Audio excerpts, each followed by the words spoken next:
9000ဆို6000ဆိုရင်1200 9000ဆိုလို့ရှိရင်10009000ဆိုစနစ်ပြောစနစ်9000ဆိုလို့ရှိရင်30အခုဒီဥစ္စာနဲ့ပဲဆွဲပါပေါ့အရင်ဆုံးဒီမှာဘေးလိုက်မှန်ဒီဘယ်ဘက်တောင်းပေါ့အခုကပြောင်းပြန်ဖြစ်လာတယ်ဘယ်ဘက်တောင်းဆိုလို့ရှိရင်ဘယ်ဘက်တောင်းကို2.5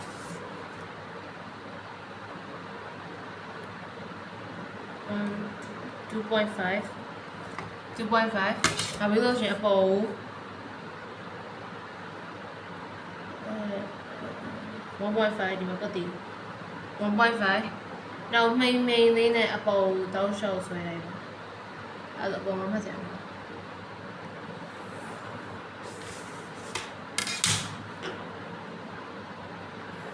တော့မိန်လေးနဲ့ဆွဲဖို့ဆွဲဝိုင်းအပေါ်ကြတော့1.5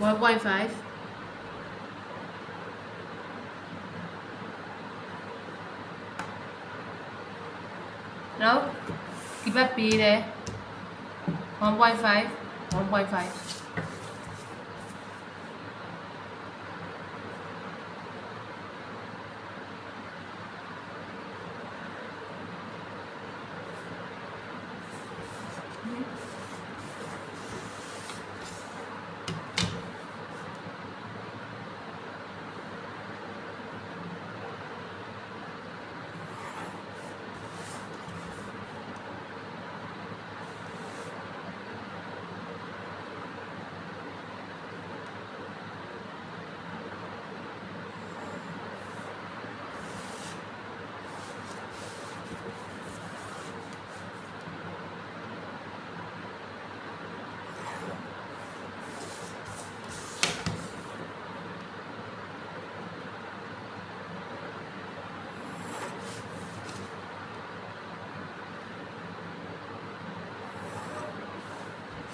အခုဆိုရင်ဘောင်းခတ်ပြီးသွားပြီပေါ့ဘောင်းခတ်ပြီးလို့ရှိရင်အကယ်၍ကိုကအခုလောလောဆယ်တင်နေရဆိုတော့တိတ်ပြီးတော့ confidence မရှိဘူးဆိုရင် 2B နဲ့ပဲအဲ့တူပေါ့ 2B နဲ့ပဲတေချာထင်အောင်ဆွဲလိုက်ပေါ့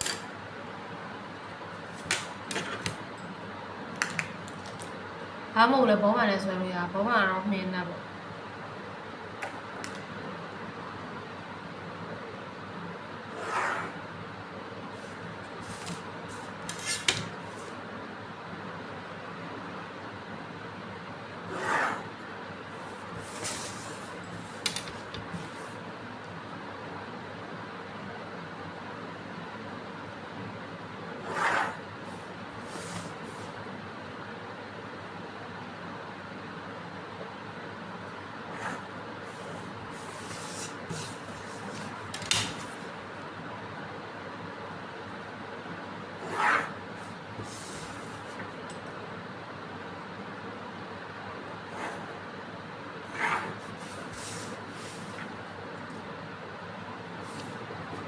နောက်ပြီးရင်ဒီဘက်တောင်းမှာဒီဘက်တောင်းနဲ့ဒီဘက်တောင်းနဲ့5 cm မှတ်လာဒါရိုးရိုး5 cm ratio ဝင်သွားတယ်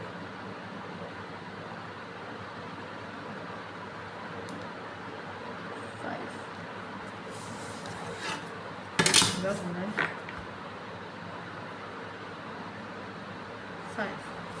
အဲ့ဒါကိုစားဆက်ဖို့ရှင်ပေးတဲ့တော်တော်ရှိမှတော့ရအောင်အဲ့တော့ရေဆုံးမိမိလေးရင်ဆွဲကြီးပေါ့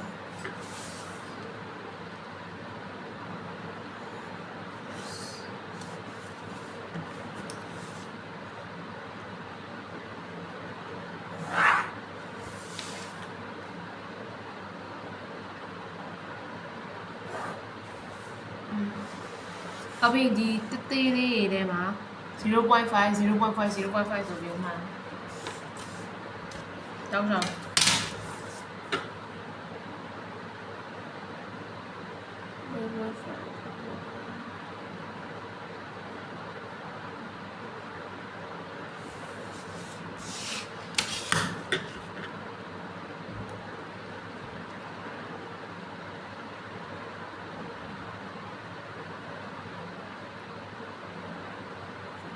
န နောက်ပြီးသူ့ချက်မှိန်နဲ့ခဲတယ်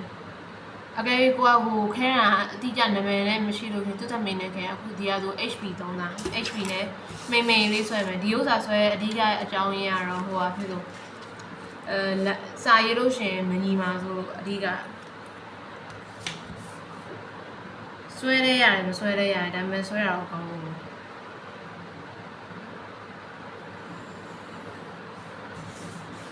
အဲ့ဒါဒီမှာဆိုတော့တော်တော်မှိန်နေမယ်ထင်တယ်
ဟုတ်တော့9နေဆွဲသွားရော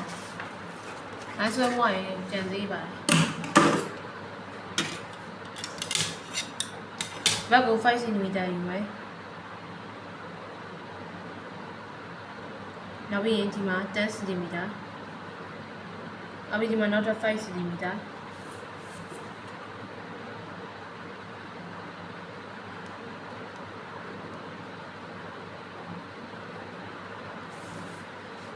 But I don't know, so.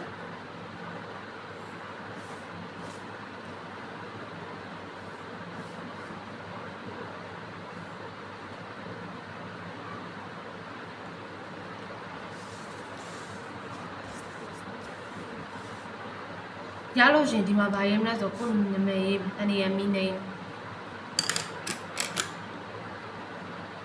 Who deals are the sweater and the team one. N A N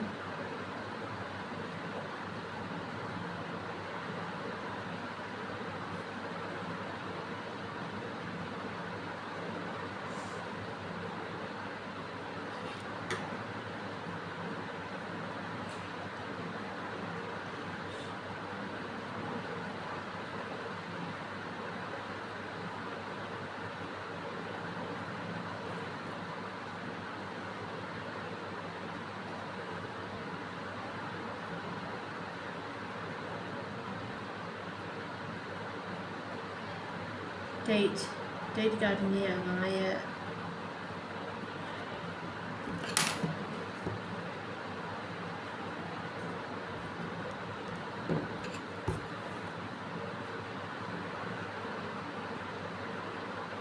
say that let's help let's set one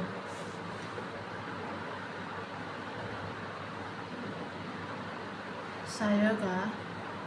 egg A3 Okay, if also I actually egg A4 so will you now client C L I E and T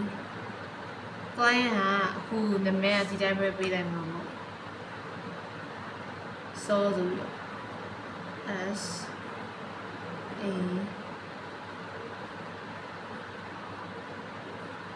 so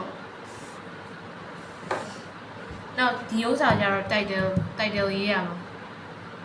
title မှာဘာရေးမလဲဆိုတော့ကိုကြိုက်တာကိုရေးအခုဒီမှာနာမည်ကပေးထားမှာလား so ဆိုပြီးတော့အခုလုံးမဲ့ project ကstudio apartment living room အားကြောင့် source studio apartment living room ဆိုပြီးတော့ living room ပါ studio apartment ဆိုပြီးရေးပါ so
ဒီမှာကျတော့ကိုရေးချင်တဲ့မှတ်ချက်ပေါ့ note မအခုတော့ဆိုတော့ဘာမှရေးစရာမရှိဘူး note ဆိုပြီးရေးရအဲ့တော့ခုပြီးလို့ရှိရင်စပြီးဆိုတော့မှာပေါ့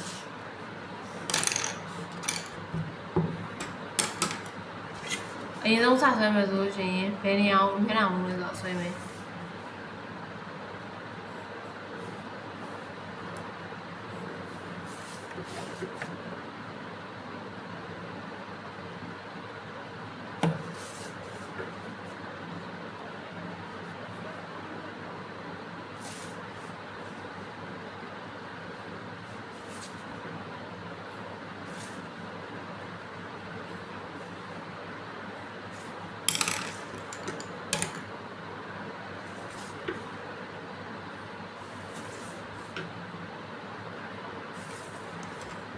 အခုဒီတစ်ခေါက်ပုံကတော့အခုလောလောဆယ်ဒီတိုင်းရိုးရိုးဘာမှမပါတဲ့ flow plan ကိုဆွဲရမှာပါ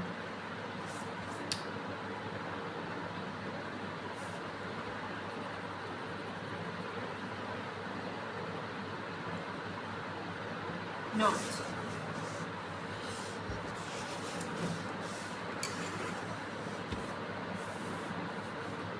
အယိုးပြန်နဲ့ဆွဲပြနေအောင်ဟိုမရှိရသူတွေဆိုအရင်ဆုံးနှစ်ထပ်ဆွဲရမှာပေါ့4600ဆိုတော့သူ့ရဲ့ဒီဟိုဟာအနေက9000ကိုခုနကပြောရတဲ့အတိုင်းပဲစနစ်1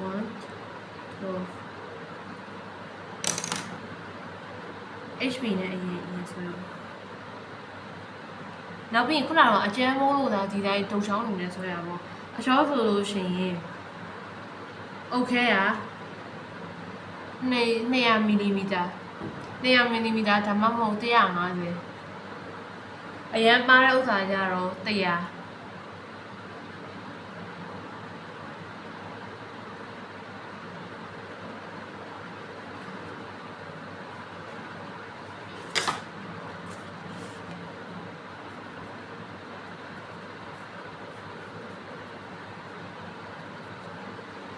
သူက4 mm ဘယ်မှာ4 mm ဘယ်မှာ4 mm န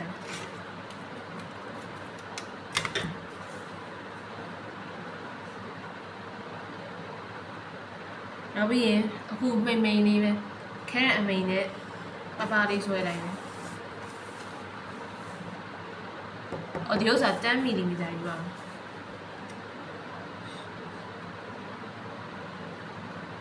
ပြန်ဆွဲတာလူရဲ့ဥစ္စာငါဖျက်ဒီဘက်ကျမှတကယ်3 mm ယူရမယ်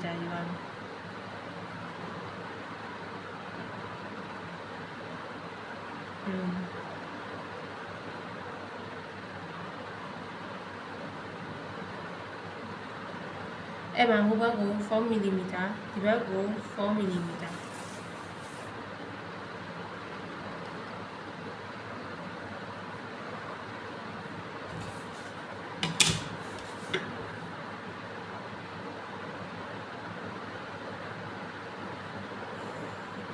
မေလေးနဲ့ဆွဲမယ်ဒီဘက်ကိုစားပေးလိုက်မယ်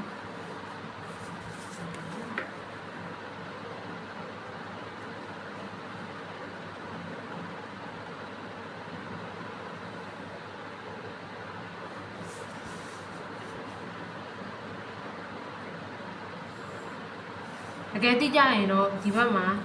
ဒီလိုမျိုး 4 ဆိုပြီးပြန်ချိန်ပေါ့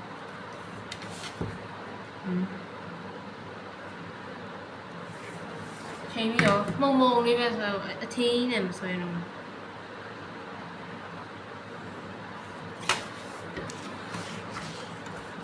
တော့ပြီးရင်တော့ပြင်မယ်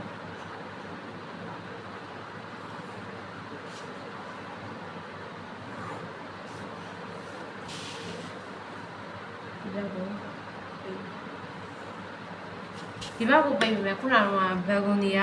3000ကိုပြောတာမလားဒီအုပ်ခဲရစားပြီးတော့3000ဆိုလို့ရှိရင်ငါ1 2 3 4 5 3000 900ခဏလေး3500 7 1 2 3 4 5 6 7ဒီဝဲမယ်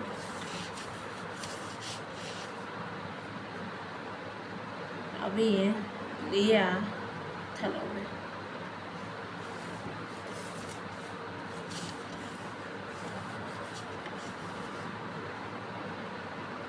အိမ်နာ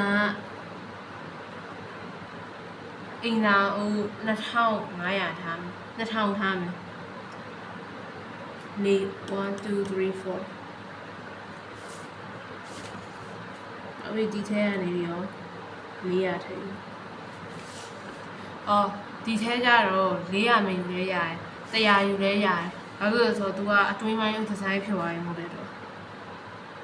အဲ့တော့100ပဲယူလိုက်မယ်ဒီကတော့ယူရမယ်ဘာလို့လဲဆိုတော့ဒီဝရဏာဒီနာဥစ္စာမပလာမှာမဟုတ်လို့ဒီမှာဆွဲလိုက်မယ်ငုံလေးပဲဆက်ဆွဲမယ်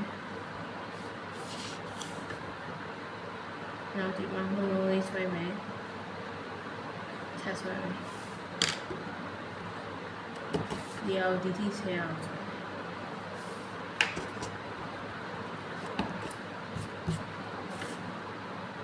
အဲ့ဒါဆိုတော့ဒီဟာကြီးကိုဖျက်ဖို့တော့ဒီဟာကိုဒီထိနှမ်းဆွဲလိုက်မယ်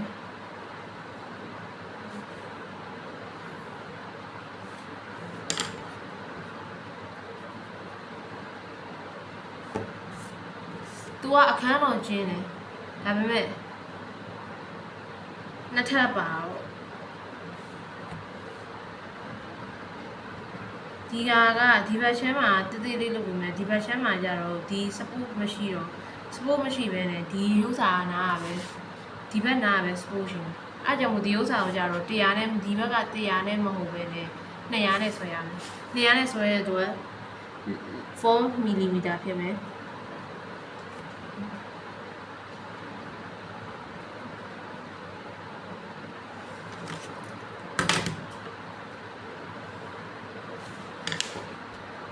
ဒီဟာကိုဖြတ်လို့ရှိရင်ဒီနောက်ကဥစ္စာကိုပဲဖြတ်ပါဘာလို့ဝရဏမှာလဲသမန်းဆိုတာရှိအောင်ပါလေ အကာရန်သွားရှိအောင်ပါအခုလောလောဆယ်ကအကာရန်ကိုဥမာ glass သုံးမလားဒါမှမဟုတ်ရိုးရိုးဟိုဟာ steel သုံးမလား metal သုံးမလားအဲ့ဒါမသိသေးရဲ့တူဒီလိုမျိုးထုတ်ချောင်းနဲ့တစ်သေးလေးနောက်ထပ်ဒီဥစ္စာကတော့ကြိုက်တယ်လို့ပေါ့တစ်သေးလေးတစ်ခုတန်းလာတယ်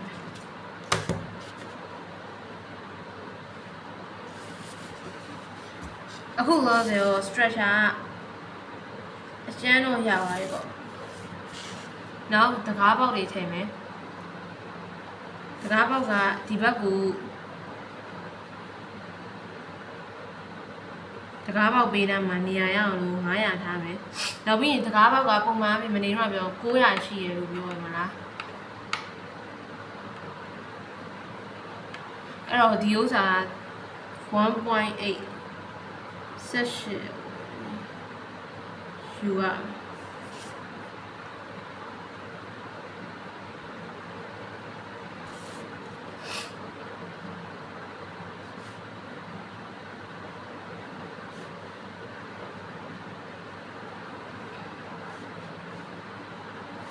နောက်ပြီးရင် compass နဲ့ဆွဲရ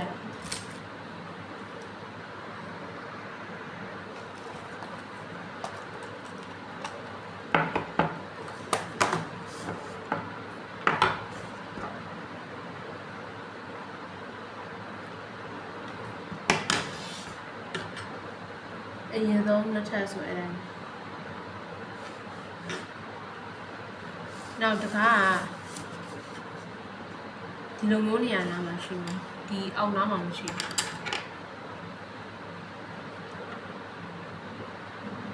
ဒီထောင်နားလောက်ကနေပြီးတော့ဒီထိတ်ကလေးနဲ့ဝိုင်းဆွဲလိုက်ပဲအိမ်နာမှာလည်းတကားရှိတယ်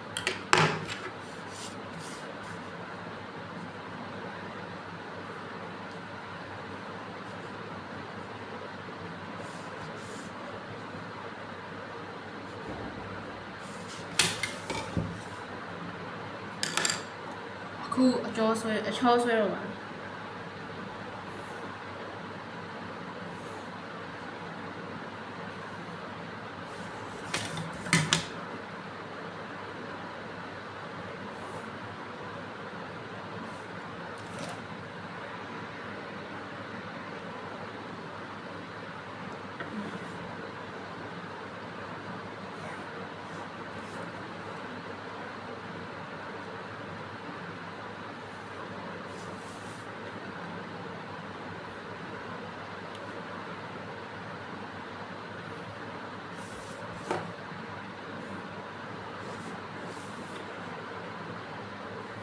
ဒီဘက်ချောင်းမဆွဲပါဘူးတကားပေါ့ဆွဲအောင်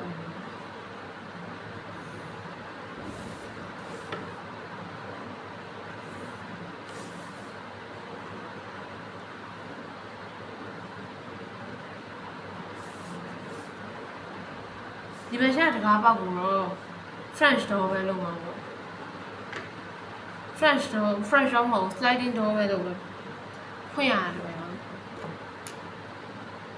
sliding door မဟုတ်လဲ pocket door လို့လုပ်ရတယ်ဒါပေမဲ့တိတ်တော့မကွာဘူး sliding door ကတော့အလုံးအောင်ထင်းနေအောင်ရအဲ့ဆိုရှင်ဒီ sliding door ကိုဒီပေရန်ရှိပြီးတော့ဆွဲမဲ့လူတွေတော့ကရောင်းမယ်အဲ့ဒါတော့ဒီမှာ1 to 500ပဲဖြစ်1 to 50ဆိုတာရှိမယ်အဲ့မှာ sliding door ကပုံမှန်measurement ကအဲ့လို1500ရှိ1500ရှိအဲ့ရော1ဒီ0ကနေပြီးတော့ဒီထိယူလိုက်ဒီရတဲ့ဆွဲအောင်ပြီးပဲ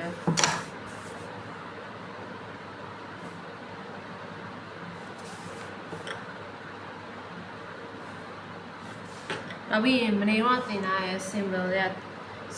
ထည့်မယ်အရင်တော့သူ့ထည့်ဖို့တော့ပါလေးရည်တယ်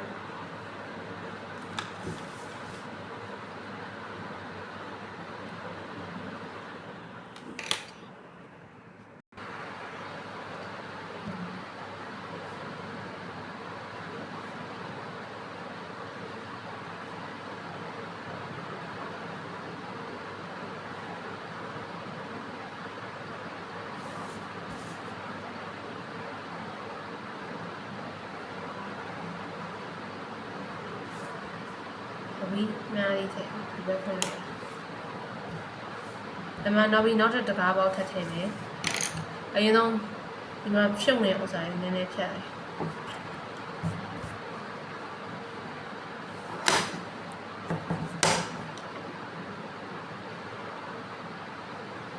900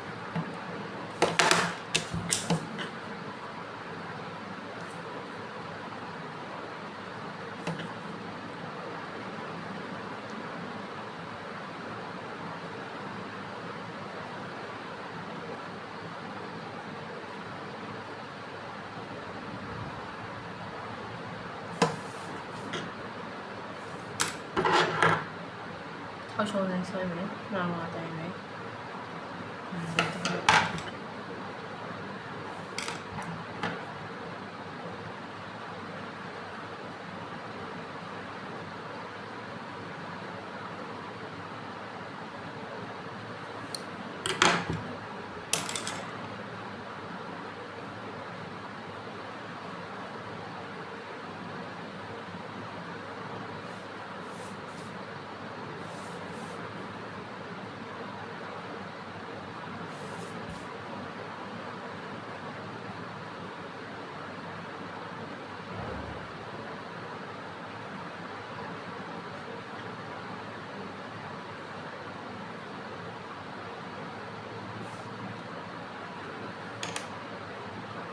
နောက်ဒီကဟာဒါလေးကိုခဲပြက်နေဖြစ်မယ်ဒီကတော့အတွင်းပိုင်းဖြစ်မှာတော့အပြင်ပိုင်းကအပြည့်စုံဖြစ်သွားပြီလို့နောက်ပရင်းပေါက်ကန်လေးပရင်းပေါက်ကစင်မကောင်းပါနဲ့သူကဒီဆိုတာရတဘာဝဲရှိချောင်းဒီကပြောရရင်တော်တော်ကျင်းတာဒါပေမဲ့အဲ့ကျင်းတဲ့အတွက်ပဲဒီဇိုင်းထုတ်လို့ရှိရင်အဲ့ကျင်းတာကိုဘယ်လိုမျိုးအသုံးချရမလဲအဲ့ဥစ္စာကိုလို့ဖြည့်ရှင်းရမယ်ဥစ္စာထုတ်ပါအဲ့လိုဒီမှာအကုန်လုံးပြီးရင်နာမည်လိုက်ကြရမယ်ဒီကပထမဆုံးဆွဲတွေ့ရတကားပေါ့ဒါ D1 ဘယ်လောက်မြင်လဲ0 to 2100ဒီဥစ္စာD2 ဘယ်လောက်မြင်လဲ0 to 2100ဒါလည်းတူတူပဲဒါမြင့်တာ height လို့ပြောတာ D1 D3 0 to 2100နောက်ဒါကြတော့ window ကြတော့ W1 သူကဘယ်ကနေပဲသိမြင်လဲဒီအောက်ကအပေါ်နဲ့1000ကနေမြင်တယ်1000ကနေသူ့အမြင်က2100ထိရှိနောက်ပြီးလို့ရှိရင်ဗာကြံသေးတယ်ဆိုတော့ဒီအိမ်က brick နဲ့အုံနဲ့ဆောက်တာဖြစ်တဲ့အတွက်အကုန်လုံးကိုချစ်ပေးရ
နောက်ပြီးရင် A B C D တက်ပေးရမယ်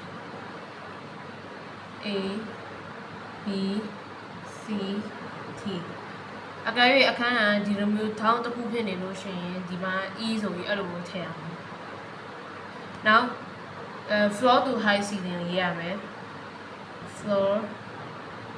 အကုန်ရေးလို့ရှိရင်စလုံးကအကြီးကြီးနဲ့ပဲရေးရမှာ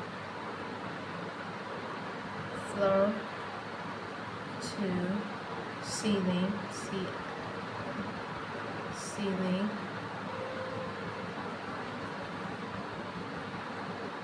height က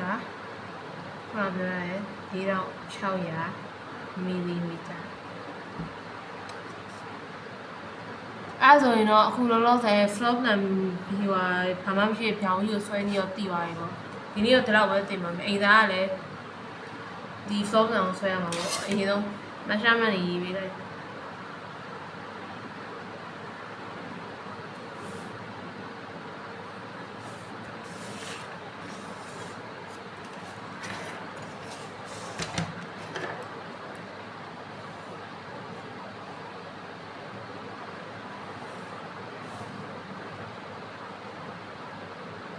ဒီကနေ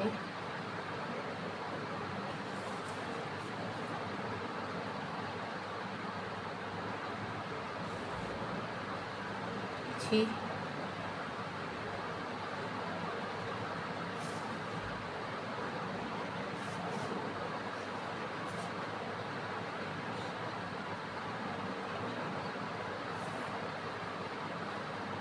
ဒီက2000 200ရဲ့100ရဲ့1900ပစ္စည်းတွေတော့ပါ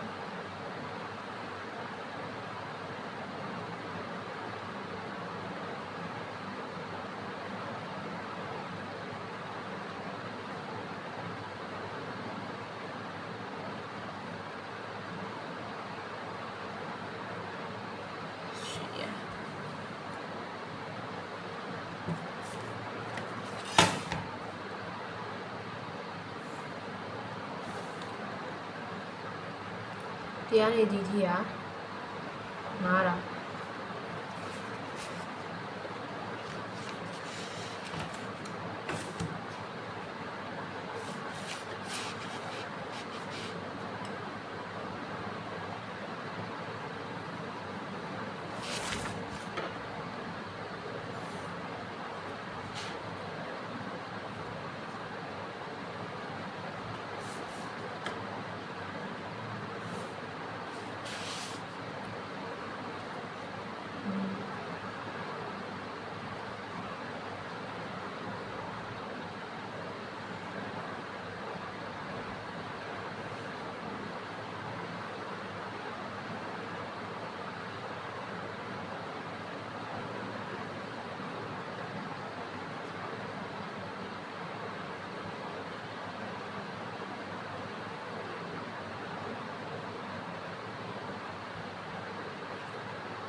ဆိုတာ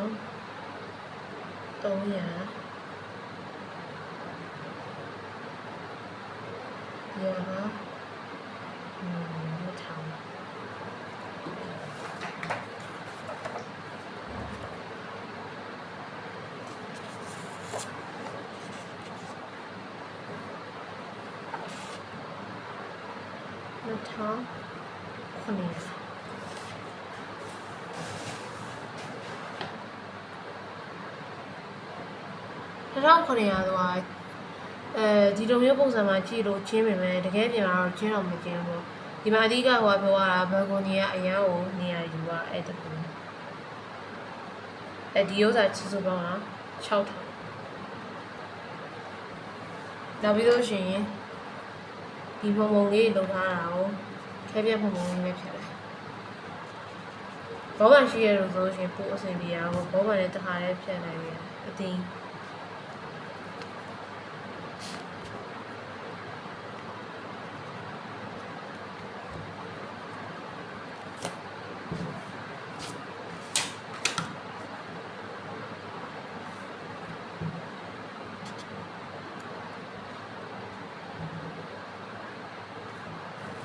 ဒါဆိုရင်တော့ပြီးသွားပြီပေါ့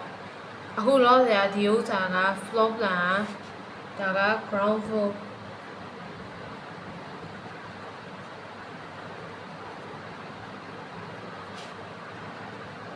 ground